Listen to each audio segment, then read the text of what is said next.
So welcome back to episode 3 of the Newfoundland Lens. I'm here, Michael Windsor, again with Corey Babstock. Newfoundland is one of the best sites in the world to see Atlantic puffins, and they're a very cute bird, and they're very popular for people that come here, of course. And so, Corey, I guess you start off. If you have any puffin stories, then you could just go right ahead there. Well, sure. I'm going to talk a little bit in a while about guest reactions to puffins, but you were talking about how Newfoundland being one of the best places in the world to come and see puffins, and you're right. I mean, in Elliston especially, where you can walk right out to them in Bonavista. The thing that blows my mind about puffins, and you've probably run into this in your travels too, is that how they're everywhere you go, you see puffins on merchandise, on hats or, mugs or shirts or whatever. But how many Newfoundlanders who are surrounded by all this merchandise hasn't yet gone out themselves to see the puffins out there? And, I talk to people who are in Bonavista, which puffins are right there, and they haven't gone out to see them yet. The first time I walked out on that site in Elliston was 6 years ago. And I lived in Clarendon now for 10 years and in the area for 50 years. That was the first time I went out there. So, I mean, it's one of those things that you often hear people say, you don't know what you got in your own backyard. And it was amazing. And everybody, especially like you see people, Newfoundlanders going out there for the first time, and they're every bit as amazed as the people from away are when they go out there, like, I had no idea. So it was always kind of cool. And for a story standpoint, like I said, we'll cover some more later too, though, is what I always ask people when they come here is, how big do you think a puffin is? Because they're so used to seeing these close-up photos of the puffins, and they all think they're the size of like a penguin. Pelicans or something. Like, you think they're huge, right? And you go out there and you see this thing that's no taller than a bottle of dish detergent. So it's always nice to get that reaction when they get out there too and see them for the first time. Yeah. And when it comes to how big they are, you always ask people one of the things, how big they are, show with their hands, and they're always 2 feet. Oh, yeah. 50% of the photos you see are extreme close-ups. So there's really nothing to gauge it against to see what the size of them are. So it's understandable why. They just have such personality. And it's, such a unique look. I guess they beg to be a bigger bird when they're not. Yeah, they're so cute and colorful, like when their beaks and stuff is all orange. Yeah. And I guess that's one of the things of the puffins that a lot of people is not aware of, is that their beak only changes color when in the mating season. So when they come in and on land, that's when they got the orange beak. And when they don't have an orange beak, is basically all winter when they're just out floating around in the ocean. Well, you're right. And the other thing too, on that note is that, and I've had people, there was one hanging out at Elliston this year. Once they get to a certain age that they don't mate anymore, they don't change their bill color. So you'll see them out there with a really dark bill or even black and then black around their eye and that kind of thing. And that's the ones that are out of breeding season. Yeah. And the ones that is not in breeding season, the really young ones, they'll have a little black patch here and there on their face. Yeah. Their daughter from Calgary, and there was one of the ones out there that had the dark bill and the black under their eyes. And the father, he made a good point. He looked like he bit a firecracker. He says, the dust all blew up in his mouth. I said, no, I don't think that's what's going on there, buddy. Yeah, so there's a few places on the island for puffins. I guess the most common place that's more easy access is out in Elliston. Yeah. And there's other places too. You go over by the lighthouse there in Bonavista. That colony by the lighthouse, that's growing. Like, to my experience, it's growing. And I mean, I've never seen as many puffins there before as I've seen there this year. Okay. Before, I used to go 2 years ago, and you'd be lucky if you get one to come over or close to what used to is the human side, where they cross from the island over to the mainland. Yep. But now, sometimes you go over and you give them there more than you actually give them else. One of the best photo experiences I've had this year was at Cape Bonavista, because there's a lot more flowers than that at Cape Bonavista. And they came over, and all these purple irises and the dandelions were all in bloom, and they were right there in with the flowers. So it was a brilliant time to capture them, and that was at Cape Bonavista. So, and Spiller's Cove too, Michael, you get similar. Yeah, you give them in Spiller's Cove, they're around the cliffs. They're not in the bigger groups there. No. I find, but you can get them there. I think probably my first puffin picture I ever got was in Spiller's Cove, or Cable John Cove, the real Yeah. name is, but Yeah. a lot of people, when they go there, they'll see the sign, this is Spiller's Cove, but Cable John Cove, where the Cable John puffins Cove is the are, actual cove itself. and a chimney with all the crazy, beautiful seascape is actually the Cable John Cove that's there. And what's cool too, I thought about it when you were talking about down Cable John Cove is, and we talked a little bit about this on the last podcast with going in Zodiac and what kind of experience that is for photography. Shooting puffins in the water is a whole other kettle of fish too, especially if you can get them running and they got their little footprints going across the water. That's one of my favorite photos I took the first year we were in operation out there, was this little puffin taking off, and you could see how he left his track as he ran. It was really cool. Yeah. You'll notice too, like when they're here, they're feeding on capon. There's little small fish, they're probably Yeah. 3 inches long. Yeah. So they feed on those things, and they're so full that they actually can't fly very well. They're Right. not good flyers. Fish for flyers for swimming. Yeah. But yeah, they eat so much food that they actually can't fly. I took a photo of one this summer that he must have just, whatever it took to get off the water and get up on the rocks, because it was like a beach ball with a little head on top. It was like a potato. Flying potatoes. Was when they see them flying, how much effort they put into flying. Yeah. Their wings are going like flat out, just trying to keep them up. I think it's 140 beats per minute, I believe it is. Fast, right? So it is. That's a challenge too when you're trying to shoot them in flight, because you got to be playing with your shutter speed quite a bit to capture them, right? I know there's a lot of people that take pictures of birds in flight, but puffins is probably one of the hardest. Real Because challenge. they don't just fly in a straight line, they're zigzag up and down. You got to be on the Johnny M spot. And they're small.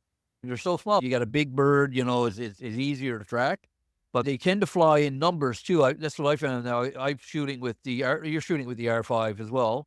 The eye tracking on the R5, if there's a lot of them flying at once, it tends to want to jump around. Yeah, That's there's a the big challenge. difference, but that's one of the good things now with the R5 and the bird eye detection for flying. And you get a lot more winning shots. Being out there, like ourselves, I know I've been out there so many times. After a while, you get used to the behavior and where they actually fly to. Yep. So like when I'm there with someone, I could tell them, you sit here, and when it starts coming over to, let's say, the human side, is that you got a better chance of getting them in flight. So I usually help people with that. Yeah, it's a similar experience. You kind of follow a pattern where they almost do like a little hover before they land. Right. And if you can get them in that moment. If you go out there on a windy day, usually they hovers a little bit before they land. Right. Yeah. But it all depends. And that comes down to another thing too, is when they actually do come to the human side, there's no guarantee it's wildlife. But I know we go out there and we go back so many times as possible to make sure people get those puffin shots, that the full puffin shot portrait that don't need to be cropped. And usually we're using about probably 500 millimeter, 600 millimeter usually. Well, I'm usually shooting, I usually pop my 150 to 600 on, and that's when I'm shooting with it. But I'm usually shooting anywhere from 400 to 500 is where I try to keep the range. Yeah. But when the shooting is good and when they're over on the human side, I've gotten some really good shots even with just a nifty 50. Like they're that close that you can get a really good shot up close, right? Yeah, that's what I was going to say, is that you're sitting there, as long as you go and you're sitting down and the puffins come to you, then you'll get your iPhone and you can just take a picture with them. I had a group of 3 ladies last year. We went out and it was the most puffins I've ever seen on the human side. Never seen anything like this in my life, and I haven't seen the since. Hundreds, just hundreds. I mean, it was unreal. I don't know what was on the go, but it was a beautiful, bright, sunshiny day, and there wasn't a lot of wind, but they were just in the hundreds. And I have one photo of a puffin literally about an inch away from the tip of my shoe. Yeah. Just totally just walking right in front of us like we weren't even there. It was amazing. And then you take other people, we go to other times, and no, sir. They stay over on the colony side. Doesn't seem to be any. I do find early in the morning, later in the evening, an hour or so before sunset, best times. They'll come back in. Yeah. Most of the reason for that is that they got the ravens that's out there. And the ravens passes over and the ravens eat them. So they'll scare them. And they're used to being on the water and they're safer on the water. So that's why they'll basically stay on the water. They won't come back until they know it's safe. We were out there and the water is almost black. with dots of puffins, like hundreds, thousands of puffins Oh, just in the water. And it's amazing. yeah, I remember one time, I think it was last year or year before, we were out there and was on one of those 7-day workshops, and you had to leave on the last day. Right. Then they So, were I, on so, the I, other side. Yeah. so I fell in. I come out and fell in for you. That was probably the craziest puffin experience because they're over On the on, right hand side. on the right hand side of the Yeah. island, but the wind must have been crazy or something like that because they were over on the other side. And hundreds of them. It's just it was covered everywhere, and they were like it for pretty much all morning. I was there with them for about 2 or 3 hours before you even got there. And they were like that from the minute we got there till when you left. It was after lunch, and then Oh, of course we had some birders that wanted to stay, but then we had to go for some other people because the other things to shoot. But that was cool because they were flying right towards us, yes. so we got the perfect opportunity for puffins in flight because they're coming right to us. Yeah. And then Were they bringing food back to the burrows then, eh? That was too early, I believe, isn't it? that was in July. That's the money shot that I still haven't got a really good shot of, is them coming back in with a beak filled with capelin. Yeah, this past summer I was out there, and I was just trying to relax for a bit. Early in the morning, before sunrise, and I saw a bird with something in his mouth, and I thought it was just grass. But I said, I couldn't be grass because it just landed. And then when I zoomed in a bit closer and looked, he actually had fish in his mouth. Awesome. So I was just like shooting like crazy. But I was backlit, so it wasn't so good as I like. So I had some colors, but Yeah. The last trip I was out there with a group, they were coming in, they weren't coming over because they were going to the burrows, right? I guess the other thing that a lot of people don't realize about puffins is that they don't nest on the ground. They actually dig burrows. But the length of your arm, 2 chambers, one for the eggs, one for the business. They will poop where the eggs are, so they got another little side chamber for pooping. But later in the season, that's what they're doing. They're catching fish and bringing them back to the burrows for the young pufflings. And that's when you really get to see how smart seagulls are and how lazy they are. Because they know the puffins are coming back, and they'll wait until the puffins are hitting land, and they'll try to get the puffins to drop the capelin. And that was happening. I got lots of shots, but nothing up close because we were pretty far off doing it. So like I said, the puffins will come in with fish in their mouth, and the seagulls will chase them like crazy, try to get the fish out of their mouth. Capture the beauty of wildlife, icebergs, and incredible landscapes through your own camera lens. With expert instruction, workshops, guided tours, and more. Newfoundland Photo Tours. Book your experience today. The other thing too, you'll see on the puffin, on their feet, even though it looks like a duck feet, but they actually got little small talons on the front where they use to dig their burrows. Yeah, I know, and I got a couple of good photos, and I show people that all the time. That's what that's for, digging those burrows. Yeah. Also looks like little ice grips. Yeah, exactly, right? Yeah. But pretty cool. They're really, like, I don't consider myself much of a birder, really. Birder. Yeah. But puffins, they're really, the more you spend time with them and the more you learn about them, they're a pretty spectacular little bird. Like, just the fact that, like a lot of birds, they do mate for life. But what I didn't realize is that if their mate dies, they wouldn't take on another one. Evidently, they stay. That's it, one and done. But it always fascinates me because when you're out there on a colony and people approach you, I'm sure, the same way, and start talking about puffins, it blows their minds that you just go out in the middle of the Atlantic and hang out in the open water for pretty much the whole winter. Right. And such. Oh, it is. Yeah, I had some fun with some people. I said, you got little houses out there. It's of all the salt box houses. Yeah. But they're very cool little bird. Yeah. The best thing I like about them, I think, the cutest thing, is how they walk, like these struts, like they bounce and stuff. Yeah. Boom, boom. Yeah, that's so cool. I like watching them land too, because like in water, they're very graceful, right? Oh, yeah. A lot of fun to watch them. They remind me of me. I always say they're my spirit animal. Too fat to fly, clumsy on land. Me. Yeah, so it's like they flaps their wings, and all of a sudden they'll stop and just bounce and drop down.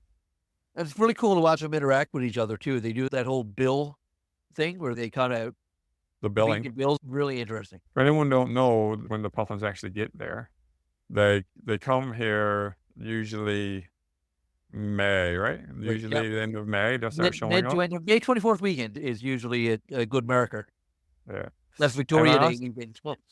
Yeah. I also find too, every time I go out there on Father's Day, that I Right. always find that's when they're always over for well, just coincidence. Yeah. But I go out there and that's when they're collecting grass from the human side Right. and it brings it back to their burrows. And they usually hang around until Labor Day weekend. Labor Day, pretty good indicator of when they're going to be on again.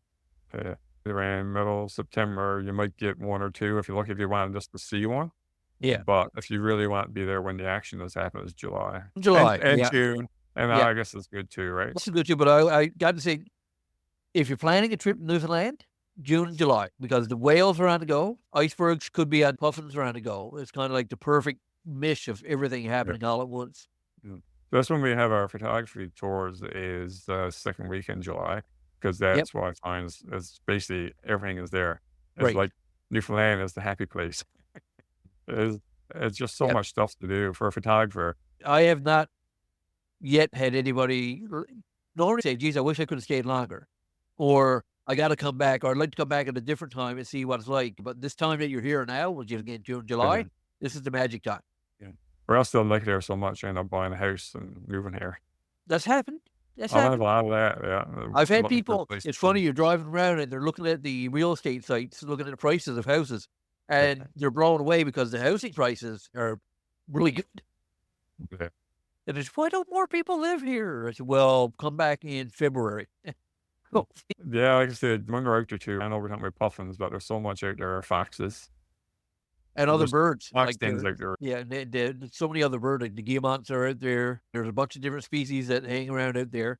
Yeah. Cormorants, shags, as we call them. Not a fan. Common- But yeah, There's they're common, around. common murs, or Birds are around.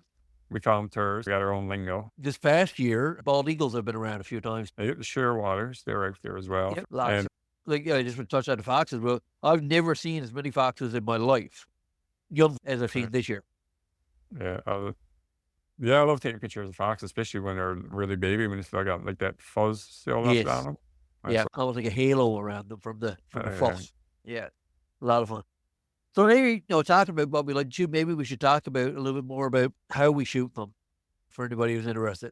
Yeah, it's not a gun. We use the camera. I know, I said that to somebody one time. I love shooting puffins. What? He said, with a camera. Yeah, so when we take pictures, I find we take a picture of a portrait. I always tell people, you got your lens and always look for the background as well. So if you're taking a picture of the puffin and the background is going to be blurry, but if you take a picture when the ocean is behind, they get a blue color. If you get one, sometimes there's out there, they got the rocks brownish. You have a brown background, and there's always different or flowers next to them, or if you got grass in their mouth or flowers in their mouth. Yeah. Everybody's going to find this all the time too. When we go out there, everybody's, they'll get their first shots, they'll shoot anything. Like it could be a puffin butt or a puffin, foot. They're just thrilled that they got a puffin photo. But once you're out there for a couple of hours, you're getting a little bit more selective about what you want to shoot. But I'm guilty of it too. Like the first time I'll go out this year, I'll shoot like 1,000 exposures. But there's a good point on the backgrounds. And out where we go in Elliston especially, is only a 10-foot movement of yourself to totally change the background. Like move 10 foot to the left and you got sea. You move 10 foot to the right and you got a stone background. So it's really easy to frame the shot the way you want it. Yeah.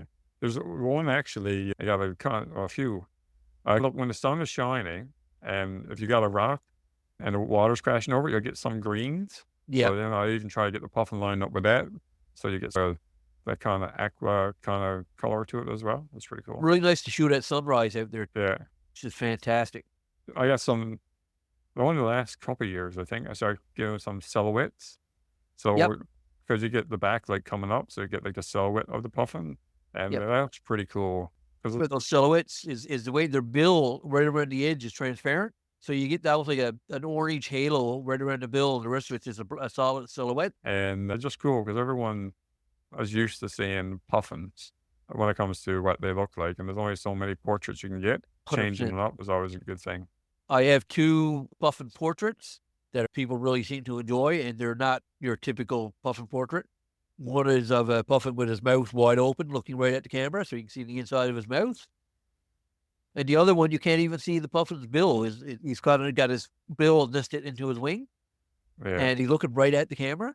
And that's very, people really like that one too, which is kind of funny because you think about a puffin, you think the bill is what makes the puffin special. And in this one, you can't see it at all. Great shot. Yeah, I thought it's cool. So the other thing too is when you're taking pictures of them, the shutter speed. So if you're out there and you're shooting your shutter speed past 1600 of a second, the wings are actually going to be blurry just Right. because it flaps so fast. Like Yeah. the face and stuff of the puffin or the bill will be all sharp. So when I go out there, I usually shoot like 1/4000 of a second, and then everything is tack sharp. Yeah. And your ISO then, where's that looking? It depends, right? If it's a nice bright sunny day, 4000 is not a problem. But So do then you, as the sun goes down, yeah. then you got to try to change it. So instead of 4000, maybe come down to 3200, and then ISO could be 100. Now it could be up to 600, 800. But just gotta, as it gets darker, you gotta adjust, of course. Do you set your ISO to auto? Or do you set I your ISO? know I sit it myself just Okay. because in times out there that if if there's clouds moving in and out, then you're taking a picture and then all of a sudden it's overblown or Right. because I always find I use shoot Canon. Well, a lot of cameras, they always overexpose stuff for my liking, Yeah. especially where the puffin actually got a white belly or stomach. And I Yeah. find that really overblown. So I always shoot a little bit under just for that. Yeah. I typically shoot under almost on everything anyway. It's a lot easier to bring stuff up in post. You can recover dark, but you can't recover blowouts. When it's gone for overblown, then it's gone Yeah. for sure. I usually find too when you're shooting, I find the colors as well. The colors, like even in the iceberg or the blues are bluer and stuff like that. Right. Yeah. So Richer, I just usually, richer colors to find. yeah, and the sky, same thing. For me, it was for this year, especially, it was a big change because I was shooting with a crop sensor with my Canon 80D all year up until August when I got my R5. And you want to talk about a game changer.